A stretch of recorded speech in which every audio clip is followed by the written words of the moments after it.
കൊച്ചുകുടി, ഇതുവരെ വന്ന പാർട്ടികളുടെ വിവിധ വീക്ഷണകോണുകളിലൂടെയുള്ള അഭിപ്രായങ്ങൾ താങ്കൾ ശ്രദ്ധിച്ചു കാണുമല്ലോ. ഇവിടെ കേന്ദ്രവിഹിതം കിട്ടുന്നതിലെ കുറവിനെക്കുറിച്ച് പറയുന്നു, കണക്കിലെ പൊരുത്തക്കേടിനെക്കുറിച്ച് മറുഭാഗവും പറയുന്നു. ഇവിടെ സാമ്പത്തിക പ്രതിസന്ധിയുടെ സ്ഥിതി വ്യക്തമാക്കുന്ന ധവളപത്രം എന്നുള്ള ആവശ്യം അവിടെ നിൽക്കുകയാണ്. ഇതിന്റെ ഒരു രാഷ്ട്രീയ വശത്തിലേക്ക് വന്നു കഴിഞ്ഞാൽ അങ്ങോട്ടും ഇങ്ങോട്ടുമുള്ള ആരോപണ പ്രത്യാരോപണങ്ങൾക്കപ്പുറം കൃത്യമായി എന്തെങ്കിലും പറയാൻ ശ്രമിക്കുന്നുണ്ടോ ഈ പാർട്ടികൾ? സുജയ, ഞാൻ അതിലേക്ക് വരാം. ആദ്യം ഇന്ന് നടന്ന ഈ മുഖ്യമന്ത്രി പിണറായി വിജയൻ ക്ലിഫ് ഹൗസിൽ നിന്നും പ്രതിപക്ഷ നേതാവ് വി.ഡി. സതീശൻ ആലുവ ഗസ്റ്റ് ഹൗസിൽ നിന്നും പി.കെ. കുഞ്ഞാലിക്കുട്ടി ദുബായിൽ നിന്നും വിർച്വലായി പങ്കെടുത്ത ഇന്നത്തെ ഈ മീറ്റിങ്ങിൻ്റെ പര്യവസാനം, അതിൻ്റെ ഒരു കൺക്ലൂഷൻ എന്തായിരിക്കുമെന്ന് വെച്ചാൽ, ഇപ്പോൾ പ്രതിപക്ഷം ബജറ്റ് നേരത്തെയാക്കാൻ, അതായത് അവർ ഉദ്ദേശിച്ചത് 2-ാം തീയതി ബജറ്റ് വരുമെന്നും അതിൻ്റെ ചർച്ച 5-6 തീയതികളിൽ നടക്കുമെന്നും അവരുടെ പ്രതിഷേധ സമരപരിപാടികളൊക്കെ അവർ ആസൂത്രണം ചെയ്തിട്ടുണ്ടോ 9 മുതൽ 25 വരെ.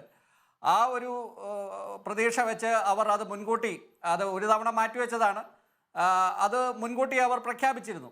പക്ഷേ സർക്കാർ ഈ ബജറ്റ് 5-ാം തീയതിയും അതിന്മേലുള്ള ചർച്ച 12, 13, 14 തീയതികളിലും പിന്നീട് ബ്രേക്ക് എടുത്ത് 25-ന് ശേഷം ബജറ്റ് സെഷൻ മുന്നോട്ട് കൊണ്ടുപോകുന്ന തരത്തിൽ ഈ പ്രതിപക്ഷ സമരത്തെ പൊളിക്കാനെന്ന രീതിയിൽ ആണ് തീയതി പ്രഖ്യാപിച്ചിരിക്കുന്നത്.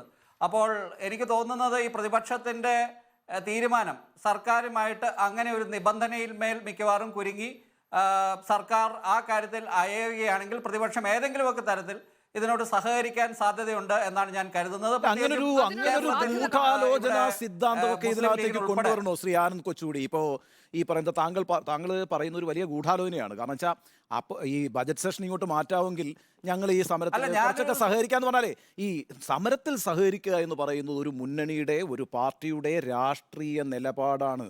അവിടെ ഒരു ഗൂഢാലോചന സിദ്ധാന്തത്തിന് പ്രസക്തി ഉണ്ടോ? ഇത് ഗൂഢാലോചന സിദ്ധാന്തമല്ല, ഇതെൻ്റെ വിശകലനമാണ്, ഇത് എൻ്റെ സ്വന്തം വിശകലനമാണ്. ഇത് നിങ്ങൾക്ക് അത് ഒരു ഗൂഢാലോചന സിദ്ധാന്തമായി തോന്നുന്നെങ്കിൽ എനിക്കൊന്നും ചെയ്യാൻ കഴിയില്ല, അത് എൻ്റെ വിശകലനമാണ്.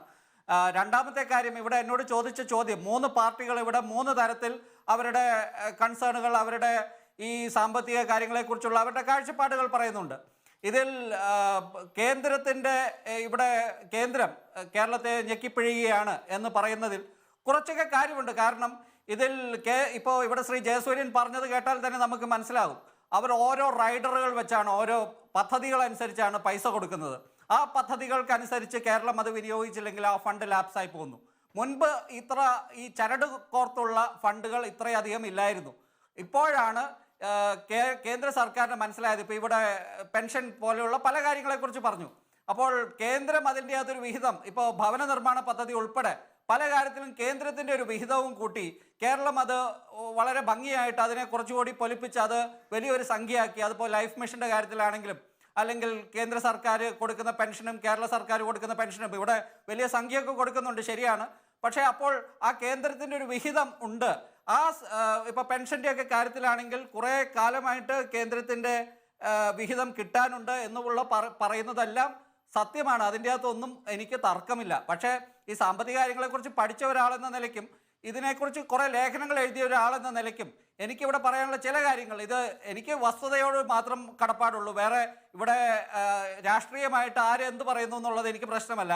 ഇപ്പോൾ ഈ കേരള സർക്കാർ ഇപ്പോൾ അനുഭവിക്കുന്ന ഈ സാമ്പത്തിക പ്രതിസന്ധിയെല്ലാം 1-ാം പിണറായി സർക്കാരിൻ്റെ അവസാന കാലത്ത് നടത്തിയ ചില തീരുമാനങ്ങളുടെ ആകത്തുക ആണെന്ന് കൂടി പറയേണ്ടി വരും. ഇത് മുൻ ധനകാര്യമന്ത്രി തോമസ് ഐസക്കിനെ ഞാൻ പരസ്യമായിട്ട് ട്വിറ്ററിൽ വെല്ലുവിളിച്ചതാണ്. അദ്ദേഹത്തിന് എൻ്റെ ലേഖനത്തിന് എന്തെങ്കിലും ഒരു കൗണ്ടർ ഉണ്ടോ എന്ന് ഞാൻ അദ്ദേഹത്തോട് ചോദിച്ചതാണ്. അദ്ദേഹം ഒന്നും ഇതുവരെ ഇല്ല, അല്ലെങ്കിൽ ഇതുവരെ അതിനൊന്നും ഒരു കൗണ്ടറും തന്നിട്ടില്ല. അതിലെ വസ്തുതകൾ ഞാൻ പറഞ്ഞ കാര്യങ്ങൾ ഇപ്പോഴും നിലനിൽക്കുന്നതാണ്.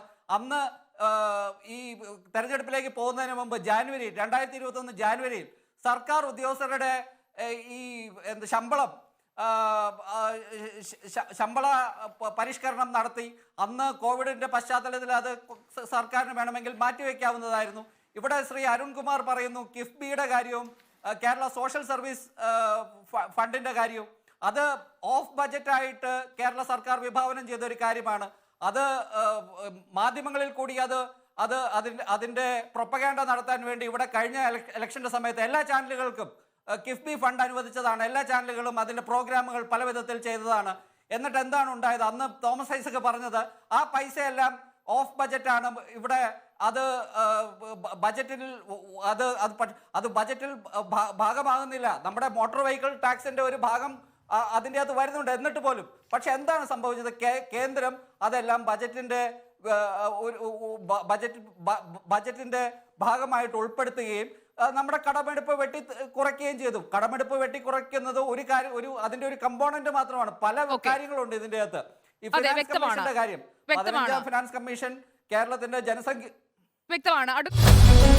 You are watching Reporter Evening Show.